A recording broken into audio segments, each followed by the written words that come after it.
सातवीं आठवीं सदी में भारत भूमि विभिन्न मतों, संप्रदायों और धर्मावलंबियों की धरती में परिणत हो चुकी थी।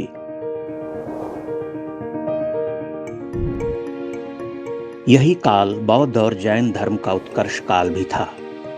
बौद्ध और जैन मत की जड़ें उपनिषद दर्शन में ही मिलती हैं, किंतु बाद में वे वेद विहित चिंतन पद्धति का खंडन करने लगे थे।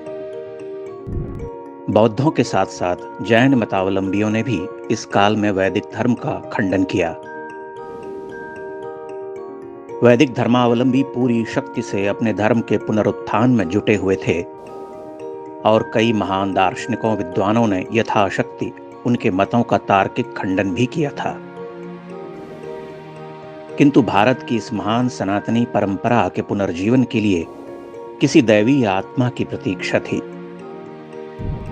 समस्या केवल इतनी नहीं थी, इस काल में भागवत, कापालिक, लोकायतिक, कार्तिक, ऐश्वर्य, पांचरात्रिक और तांत्रिकों का भी बोलबाला हो चुका था।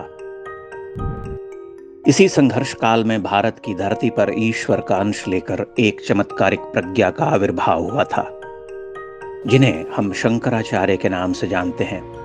ऐसा माना जाता है कि भूदेवता और देवियों ने भगवान आशुतोष से प्रार्थना की थी। मध्वाचार्य के मतानुसार भगवान शिव ने देवी देवताओं को आश्वस्त किया था कि वे स्वयं मनुज रूप में अवतरित होंगे। शंकर के जन्म काल पर मतभेद है। बहुत सारे विद्वान उन्हें ईसा से 5 शताब्दी पूर्व का मानते हैं, किंतु अधिकांश विद्वानों का मत है कि वे 788 ईस्वी में अवतरित हुए थे। केरल के कालड़ी में उनका जन्म हुआ था। उनके पिता का नाम शिवगुरु था और माता थी विशिष्टा। कथा है कि पुत्र प्राप्ति की कठोर तपस्या में डूबे शिवगुरु से साक्षात शंकर ने पूछा था कि तुम्हें एक सर्वज्ञ किंतु अल्पायु पुत्र की कामना है या ज्ञानी दीर्घायु अनेक पुत्रों की इच्छा रखते हो। शिवगुरु ने स्वप्न में ही कहा कि वह सर्वज्ञ किंतु अल्पायु पुत्र की ही कामना करते हैं। इस तरह से विशिष्टा और शिवगुरु के घर एक परम तेजस्वी बालक का जन्म हुआ।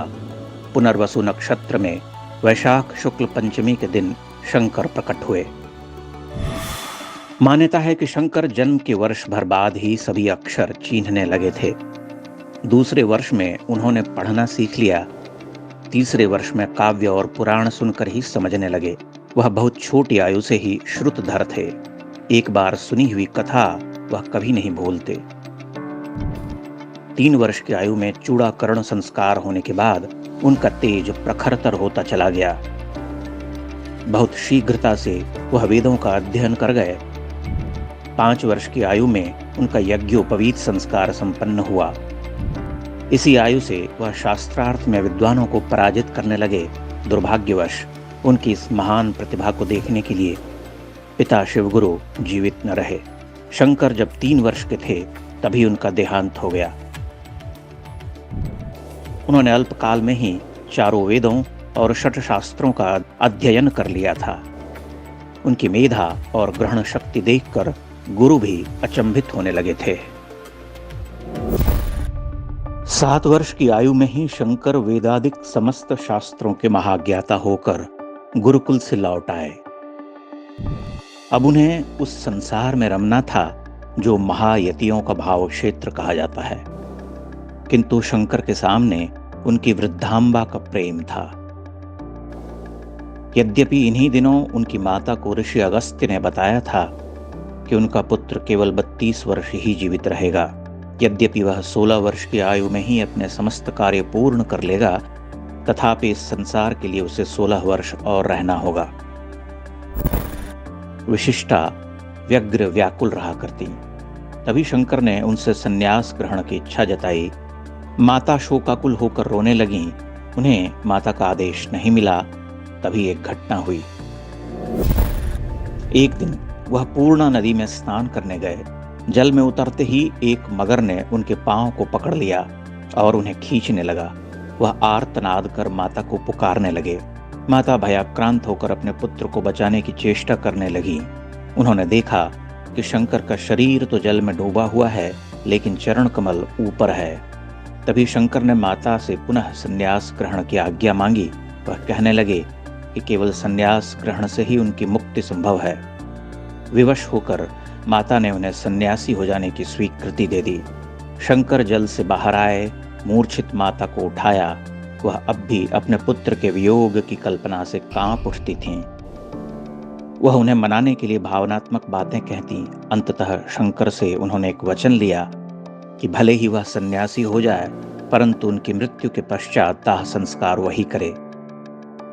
शंकर ने स्वीकृति दी। माता का आशीष पाकर वह गृह त्यागी हुए। उन्होंने केरल से मध्य भारत की ओर बढ़ना प्रारंभ किया। यह शंकर के जीवन का नया पर्व था, एक नया प्रस्थान। वह काषाय वस्त्र धारण कर हाथ में दंड लिए गुरु गोविंद पाद के आश्रम में प्रविष्ट हुए। 8 वर्षीय शंकर का अद्भुत तेज देखकर गोविंद पाद अभिभूत हुए। उन्होंने पूछा कि तुम कौन हो? शंकर ने उत्तर दिया, हे प्रभु, मैं पृथ्वी नहीं, न जल हूँ, न तेज हूँ, न वायु, न आकाश, न उनके गुण हूँ, न इंद्रियां, इन सब से परे जो केवल परम तत्व शिव है, वही मैं हूँ। गोविंद पाद विस्मित रह गए। उन्होंने अपनी योग दृष्टि से जान लिया कि साक्षात शंकर सामने खड़े हैं। शंकर ने दंडवत होकर उनका शिष्यत्व ग्रहण किया। गोविंद पाद गौड़पाद के शिष्य थे और आदिशेष के अवतार माने जाते थे। शंकर ने उनसे समस्त विद्याओं का ज्ञान लिया। सभी विद्याओं में पारंगत होने के पश्चात एक दिन गोविंद पाद ने उनसे कहा तो वह शिवपुरी यानी वाराणसी जाकर वेदांत मत का प्रचार करें। तभी गोविंद पाद ने कहा कि शंकर महर्षि वेद व्यास ने ही स्वयं मुझसे कहा था कि तुम्हारा एक शिष्य मेरे समान ही ज्ञाता होगा। वही वेद विरोधियों और कुमार्गियों का खंडन करेगा। वह महान भाष्यों की रचना भी करेगा। आज मैं देख रहा हूं तो वह शिष्य कोई और नहीं, तुम ही हो। शंकर गुरु का गृह त्यागते हुए विह्वल हो उठे। इन 4 वर्षों में उन्होंने राजयोग, हठ योग और ज्ञान योग की पूर्ण शिक्षा प्राप्त कर ली थी। गोविंद पाद के आश्रम से प्रस्थान करते हुए शंकर ने एक नए समय में प्रवेश किया। वह वाराणसी पहुंचे। मणिकर्णिका घाट पर उन्होंने अपना निवास बनाया। काशी में आद्या शक्ति ने उनकी परीक्षा ली। वह एक साधारण स्त्री का रूप धरकर उनके सामने प्रकट हुई थीं, जिसका पति मर गया था। शंकर ने उन्हें रास्ता देने को कहा। वह बोली कि तुम शव से स्वयं हट जाने को क्यों नहीं कहते? तब शंकर ने कहा कि मां, आप अत्यधिक शोक में अप्रकृतिस्थ हो गई हैं, भला शव स्वयं कैसे हट सकता है? स्त्री ने जवाब दिया, क्यों यतिवर, आपके मतानुसार तो शक्ति निरपेक्ष ब्रह्म ही जगत करता है, तो शक्ति के बिना शव स्वयं क्यों नहीं हट सकता? इतना कहकर स्त्री अंतर्धान हो गई। शंकर समझ गए कि बिना शक्ति के शिव कुछ नहीं है। काशी में ही उन्होंने देवी की स्तुति में गतिस्त्वम गतिस्त्वम त्वमेका भवानी लिखा। काशी में ही चांडाल वेशधारी भगवान शिव ने उन्हें दर्शन दिए। भगवान शिव का आदेश प्राप्त कर वे बद्रीनाथ की ओर प्रस्थान कर गए। बद्रीनाथ में वे नारायण का दर्शन करने पहुंचे, किंतु मंदिर में देवता का विग्रह नहीं था। पता चला दस्युओं के भय से विग्रह को नारद कुंड में छिपा दिया गया था। शंकर ने नारद कुंड में डुबकियां लगाकर अंगुष्ठ विहीन विग्रह को बाहर निकाला और उन्हें देवालय में पुनर्प्रतिष्ठित किया। बद्रीनाथ में ही उन्होंने प्रथम भाष्य की रचना की। इसी क्षेत्र में महर्षि व्यास ने उन्हें दर्शन दिए। व्यास ने दर्शन से पूर्व उनकी परीक्षा ली। शंकर की विद्वत्ता और मेधा से अभिभूत होकर उन्होंने शंकर को पुत्र की संज्ञा दी। वेद व्यास ने ही उन्हें बताया कि उन्हें धरती पर और 16 वर्ष बिताने हैं। कई महापंडितों को शास्त्रार्थ में पराजित करना है। व्यास ने ही उन्हें महान कर्मकांडी कुमारिल भट्ट से मिलने को कहा। शंकर प्रयाग की ओर चल पड़े। प्रयाग में कुमारिल अग्नि स्नान कर रहे थे। अपने गुरु को शास्त्रार्थ में पराजित करने की ग्लानि में उन्होंने स्वयं को दंडित किया था। आत्मदाह करते हुए वह वक्ष तक भस्म हो चुके थे। शंकर ने उन्हें अग्नि में भस्म होते हुए देखा तो शोकाकुल हो उठे। कमंडलू के जल से उन्हें स्वस्थ करने की आज्ञा मांगी, किंतु कुमारिल टस से मस न हुए। उन्होंने शंकर को मंडन मिश्र से शास्त्रार्थ करने को कहा। आचार्य शंकर और मंडन मिश्र का शास्त्रार्थ भारतीय विद्वत परंपरा के सबसे चर्चित शास्त्रार्थों में से एक माना जाता है। मंडन मिश्र से उन्होंने 15 दिनों तक शास्त्रार्थ किया। अंततः महापंडित मंडन मिश्र ने शंकर की गुरुता स्वीकार की। यहां से दूसरी कथा शुरू हुई। शास्त्रार्थ की निर्णायिका सरस्वती रूपा मंडन मिश्र की पत्नी उभय भारती थीं। उन्होंने अपने पति के पराजित होने के पश्चात शंकर को शास्त्रार्थ की चुनौती दी। शंकर तैयार हुए, किंतु भारती ने काम शास्त्र के जटिल प्रश्नों को उनके समक्ष रखकर उन्हें निर्वाक कर दिया। शंकर ने उनसे कुछ समय मांगा। वह परकाया प्रवेश कर माह भर बाद लौटे। उभय भारती के सभी प्रश्नों के उत्तर देकर अपनी गुरुता सिद्ध की। शंकर ने सनातन धारा में कर्मकांडी, पाशुपत, कापालिक, उग्र भैरव, नैयायिक, मीमांसक समेत सभी मतावलंबियों को परास्त किया। बौद्ध और जैन आचार्यों को नत किया। वे उत्तर से दक्षिण और पूर्व से पश्चिम तक भिन्न भिन्न नगरों में घूमते रहे। उद्भट विद्वानों के समक्ष अपनी गुरुता सिद्ध की। भारत की 4 दिशाओं में 4 मठों शारदा मठ, गोवर्धन मठ, ज्योतिर्मठ और श्रृंगेरी की स्थापना की। इसके अलावा अनेक मंदिरों में देवी देवता की पूजा अर्चना प्रारंभ की। शंकर के द्वारा स्थापित 4 मठों में शंकराचार्य की परंपरा आज तक निर्बाध रूप से चल रही है। माना जाता है कि 4 मठों के अतिरिक्त उन्होंने कांची मठ की भी स्थापना की थी। कांची के आचार्यों का एक मत यह है कि शंकराचार्य ने अपने अंतिम वर्ष कांची में ही बिताए थे, वहीं अपनी देह का त्याग किया था, किंतु इसका कोई प्रमाण नहीं मिलता। बहुत सारे विद्वान मानते हैं कि उन्होंने हिमालय के उत्तुंग शिखरों पर अपनी नश्वर देह को त्यागा था।